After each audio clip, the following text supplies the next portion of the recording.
Bienvenue. Aujourd'hui, on va s'attaquer à un sujet qui est en train de tout changer dans la vente en ligne. Les agents commerciaux basés sur l'IA. On sait que le commerce en ligne, c'est une vraie jungle. Chaque visiteur, c'est une opportunité qu'il ne faut pas rater. Alors comment on fait pour engager tout le monde, tout le temps? La réponse se trouve peut-être dans cette nouvelle technologie. Allez, on décortique ça ensemble. Imaginez un peu le parcours classique sur un site web. On clique, on cherche et bien souvent, on est tout seul. C'est une page statique. Mais maintenant, visualisez un vendeur virtuel là, toujours présent. Un vendeur capable non seulement de répondre aux questions, mais de vraiment comprendre les besoins de chaque personne. Peu importe qu'il soit 3 heures du matin à Paris ou midi à Tokyo.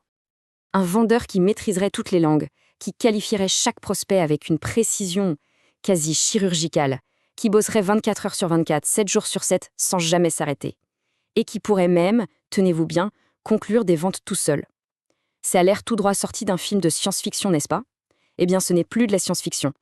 C'est exactement ça, la promesse des agents commerciaux IA.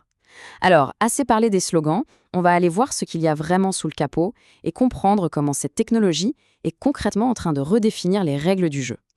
Alors qu'est-ce que c'est au juste un agent commercial IA? La première idée qui vient en tête, c'est de se dire « Ah, c'est un chatbot, mais en mieux ». Eh bien, c'est beaucoup, beaucoup plus que ça. Les chatbots classiques, ils suivent des scripts, ils répondent à des questions simples. L'agent IA, lui, joue dans une autre catégorie. En fait, il faut vraiment le voir comme un commercial numérique complètement autonome. Il ne dit pas juste «bonjour», il engage une vraie conversation, il essaie de comprendre les besoins, il présente les bons produits, il peut générer un devis et même accompagner la personne jusqu'au paiement. C'est tout le processus de vente qui est géré par une seule et même intelligence. Si on regarde ces fonctions en détail, c'est assez impressionnant. Tout commence par un dialogue qui se veut naturel.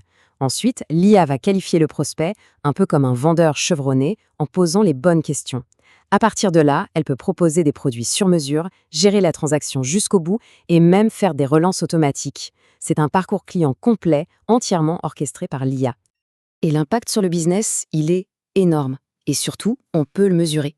D'abord, la disponibilité 24/7, ça veut dire qu'on ne rate plus jamais une opportunité. Mécaniquement, ça augmente les chances de convertir. Et puis, en automatisant toutes ces tâches répétitives, non seulement on réduit les coûts, mais surtout on libère les équipes humaines pour qu'elles puissent se concentrer sur des missions bien plus stratégiques. Bon, tout ça, c'est super sur le papier. Mais techniquement, comment ça marche? Quelle est l'architecture qui permet à une machine de mener une conversation aussi complexe et de réaliser toutes ces actions? C'est ce qu'on va voir tout de suite. Le flux d'interaction, c'est un peu comme un ballet parfaitement synchronisé. L'utilisateur parle à l'IA sur le site. En coulisses, l'IA, elle, dialogue instantanément avec tous les systèmes de l'entreprise, le CRM pour consulter l'historique client, le système de gestion des stocks pour vérifier si un produit est dispo, et seulement après ça, elle formule une réponse intelligente et la renvoie à l'utilisateur. Tout ça en une fraction de seconde. Ce qui rend ces agents si puissants, c'est qu'ils ne dépendent pas d'une seule technologie monolithique. C'est plutôt un assemblage des meilleurs spécialistes pour chaque tâche. On va prendre un modèle de langage comme GPT-4o pour la conversation, une techno comme DeepL pour la traduction, Stripe pour le paiement. C'est une sorte de dream team de technologies qui travaillent ensemble grâce à des API. Pour faire une analogie, si l'agent IA est une voiture, alors le modèle de langage, c'est son moteur.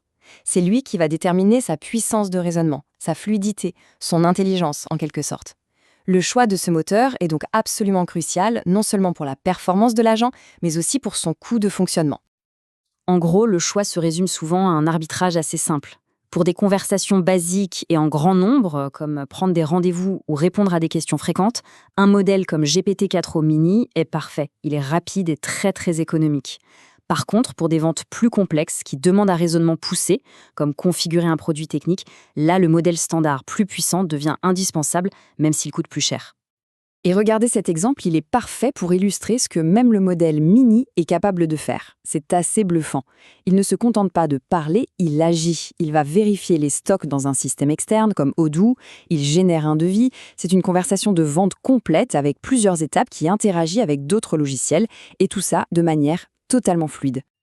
Ok, la question qu'on se pose tous, combien ça coûte tout ça? Eh bien, la tarification de ces modèles a suivi une courbe vraiment fascinante. On a assisté à une baisse spectaculaire des prix, ce qui a rendu cette technologie accessible à de plus en plus d'entreprises. Il faut se rendre compte qu'en à peine 18 mois, le monde a complètement changé. On est passé d'une technologie presque expérimentale, réservée à quelques privilégiés, à toute une gamme de modèles matures, robustes et disponibles pour tout le monde. Cette accélération folle signifie que construire un agent IA, Aujourd'hui, ce n'est plus un projet de R&D, c'est une vraie décision stratégique et elle est à portée de main. Ce qu'il faut vraiment retenir ici, c'est la flexibilité du système. OpenAI ne propose pas un seul prix, mais toute une palette d'options. On peut opter pour le modèle mini, pour maîtriser les coûts sur de gros volumes, ou utiliser des fonctions comme la mise en cache, qui permet de ne pas repayer pour des réponses récurrentes. L'idée, c'est de donner aux entreprises les outils pour optimiser leurs dépenses. Et pour la facturation, comment ça se passe ? Eh bien, pour la grande majorité des utilisateurs, c'est hyper simple. C'est un paiement mensuel basé sur la consommation réelle de l'API, un peu comme une facture de téléphone ou d'électricité. Ce modèle de paiement à l'usage offre une énorme souplesse et évite de devoir faire de gros investissements à départ. Bon, on a beaucoup parlé des points forts, mais soyons clairs, ce n'est pas magique. Cette technologie, aussi puissante soit-elle, a ses limites. Et ces limites, elles sont bien réelles. Une IA n'a pas l'intelligence émotionnelle, la nuance d'un être humain. En plus, dans certains contextes, notamment en B2B, où la relation de confiance est clé, certains clients peuvent être un peu frileux à l'idée de négocier un gros contrat avec une machine. Ce sont des réalités qu'il faut absolument prendre en compte. Alors, quelle est la solution ? Comment on fait pour contourner ces limites ? Eh bien, ça nous amène à la stratégie qui est aujourd'hui considérée comme la plus intelligente et la plus efficace. C'est là que l'approche hybride devient super intéressante.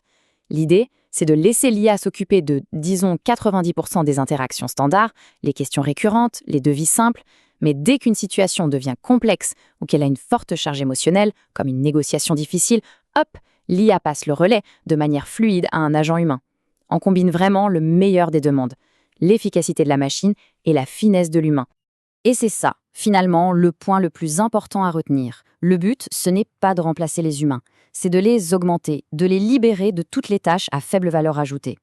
La vraie question à se poser est donc la suivante. Pendant que l'IA gère la routine, quel nouveau rôle, bien plus stratégique, bien plus créatif, nos équipes commerciales vont-elles enfin avoir le temps d'explorer ? C'est une réflexion passionnante.